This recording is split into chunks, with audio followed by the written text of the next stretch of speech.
দাদা তোকে ডেকেছে।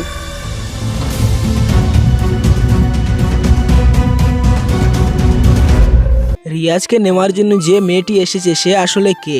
সে কি আসলে এমএলএ লোক নাকি কোনো ষড়যন্ত্র আছে? রিয়াজকে নিয়ে গিয়ে রিয়াজের সাথে কি করবে? তো হ্যালো বন্ধুরা, কেমন আছেন সবাই? আশা করি সবাই ভালো আছেন। আজকে আমরা দেখবো নূপুর নাটকের পার্ট 3। তো ভিডিওটি শুরু করার আগে আপনি যদি আমার এই চ্যানেলে নতুন হয়ে থাকেন তাহলে চ্যানেলটিকে সাবস্ক্রাইব করে দিবেন। তো চলুন ভিডিওটি শুরু করি। নাটকের পার্ট 2 তে দেখানো হয় যে এমএলএ রিয়াজকে জেল থেকে বের করে তাকে বলে যে নূপুরের হত্যার বদলা নিতে। এরপর রিয়াজ এমএলএ এর ছোট ভাই রোহনকে মেরে ফেলে। এখানে এমএলএ তার ছোট ভাইকে হত্যা করিয়ে নেয় রিয়াজকে দিয়ে, কারণ রোহন বলেছিল যে সে ইলেকশনে খাড়া হবে সেই জন্য। এরপর রিয়াজ নূপুরের বাড়িতে যায়, এতে নূপুরের মা তাকে খুনি বলে তাড়িয়ে দেয়। এরপরের দৃশ্যে দেখানো হয় যে এমএলএ এর কাছে ফোন আসে যে তাদের গাড়ি পুলিশে আটকে ফেলেছে। কিছু সময় পর আবার ফোন আসে যে তাদের গাড়ি একটি মেয়ে নিয়ে এসেছে। এমএলএ এই মেয়ের সাথে দেখা করতে চায়। তখন এমএলএ এই কাজের জন্য মেয়েটিকে 20 লাখ টাকা অফার করে, কিন্তু মেয়েটি বলে আমার টাকা লাগবে না, আমার কাজ লাগবে। তখন এমএলএ মেয়েটিকে কাজ দিয়ে দেয়।